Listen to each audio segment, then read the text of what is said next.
রয়েছ নিশ্চল হয়ে। তুমি কি শুনেছ রাজা? শুনেছ সব কথা? কথা বলছো না কেন রাজা?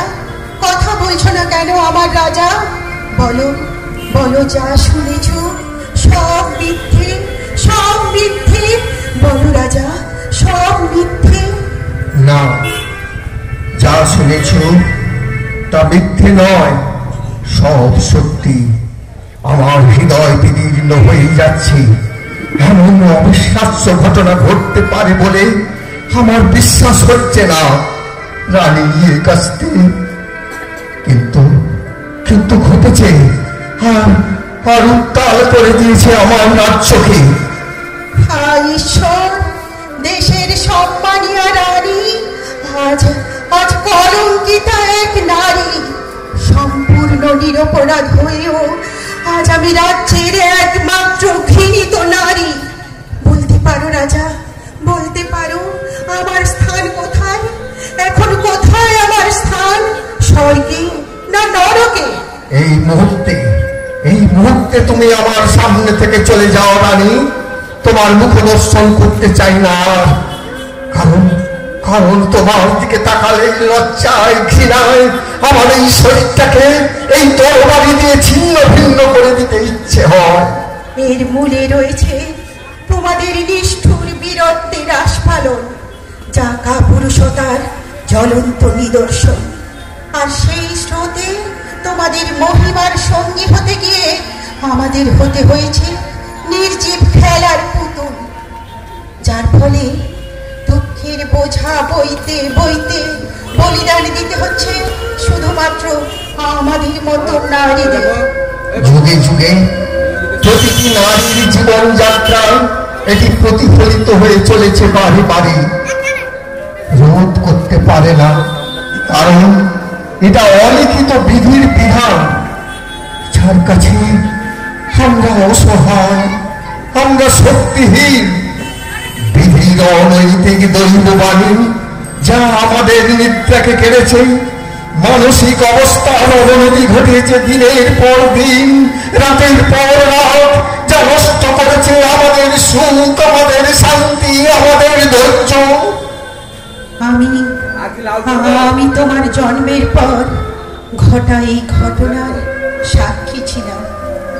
আমিও চেয়েছিলাম যে সন্তান পিতার হত্যাকারী হবে, যার ঔরসে মায়ের গর্ভে সন্তান আসবে। তাকে কি পৃথিবীর আলো দেখতে দেওয়া উচিত? তাকে গলা টিপে হত্যা করা উচিত। রাজা রাজা, এই ক্ষেত্রে তুমি হলে কি করতে? বলো রাজা, তুমি হলে কি করতে? বলো রাজা, বলো। আমি হলে ওই দৈববাণী শোনার সঙ্গে সঙ্গে তার মাথাটা ধর থেকে নামিয়ে দিতাম। কারণ তাহলে সারা জীবন ধরে তাকে ওই কলঙ্কের ভার বহন করতে হতো না। হত্যার সমস্ত ষড়যন্ত্র ঠিক হয়েছিল, কিন্তু কিন্তু কিন্তু তাকে তোমরা হত্যা করতে পারোনি।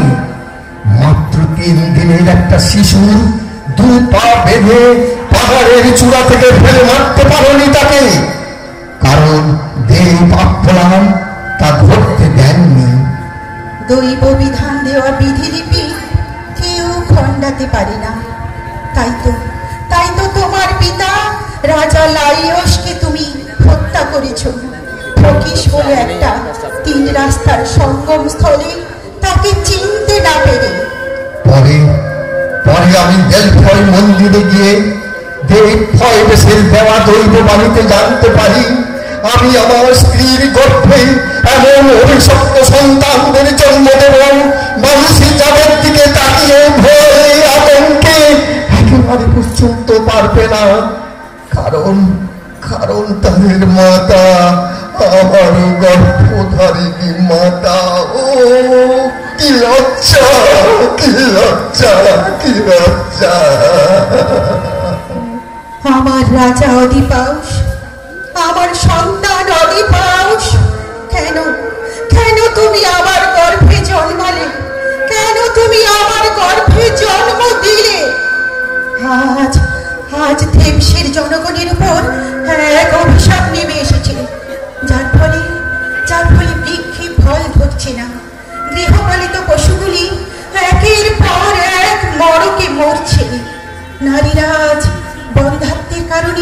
গর্ভবতী হচ্ছে না, এক মহা দানবের তাণ্ডব সৃষ্টি হয়েছে। কিন্তু কিন্তু একদা শক্তিপান হয়নি পৌষ, আজ শক্তিহীন কৃমিকীটের মতো অন্ধকার গুহায় মুখ লুকোতে চাইছে।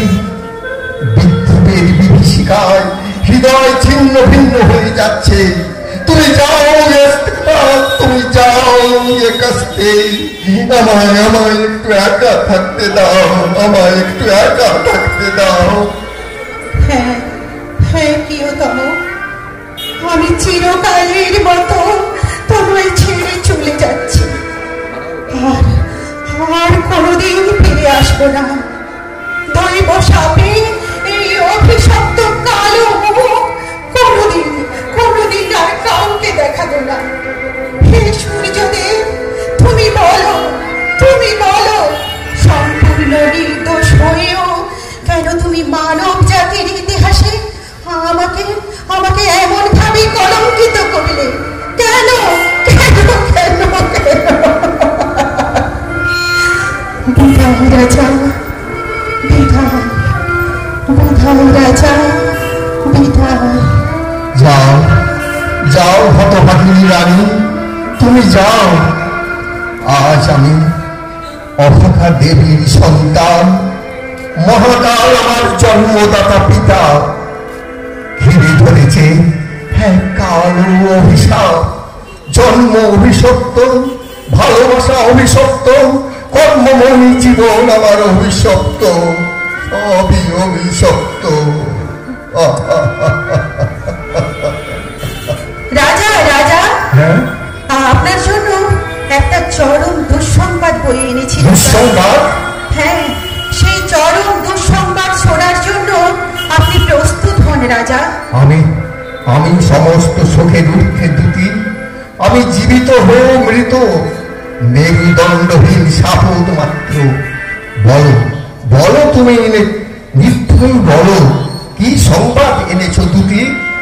রানী নিজের মাথার চুল দু হাতে ধরে টানতে টানতে শয়ন কক্ষে ঢুকে হাহাকার করে বলে উঠলেন, তিনি স্বামীর হস্তে স্বামী, আমার পুত্রের হস্তে নাকি পুত্রের জন্ম দিয়েছেন, আর তারপরে গলায় ফাঁস লাগিয়ে বিভৎসভাবে আত্মহত্যা করেছেন। কি বললে? আত্মহত্যা করেছে?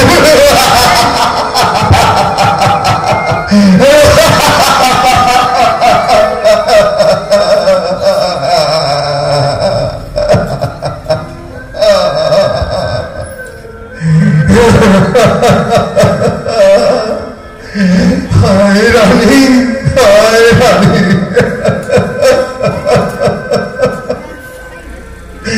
চলো চলো, তুমি আমাকে একবার আমার রানীর কাছে নিয়ে চলো।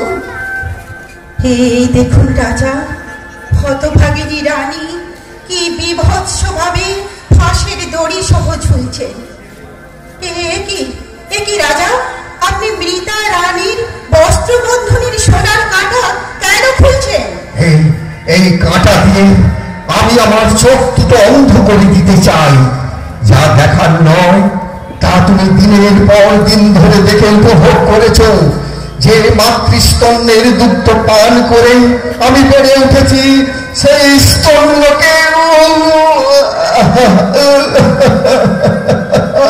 আমি আর ভাবতে পারছি না, আমি আর ভাবতে পারছি না যে পিতার রক্ত আমার মধ্যে প্রবাহিত, তাকে নিজের হাতে হত্যা করেছি।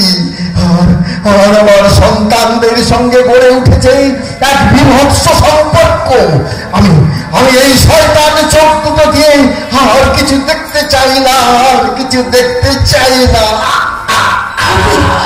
কি রাজা, আপনি আপনার চোখ দুটো রানীর মাথার কাঁটা ফুটিয়ে নষ্ট করে দিলেন। সারা মুখ আপনার রক্তে ভেসে যাচ্ছে রাজা, রক্তে ভেসে যাচ্ছে রাজা, রক্তে ভেসে যাচ্ছে। দুঃখ করো না তুমি, সব কিছুর জন্য দায়ী ওই দৈববাণী। সে তার প্রতিটি প্রতিহিংসা পূরণ করে ছাড়ল। নিরপরাধ হয়ে আমি দৈব অভিশাপে অন্ধকারের গর্ভে গেলাম, তলিয়ে গেলাম, তলিয়ে গেলাম। নমস্কার।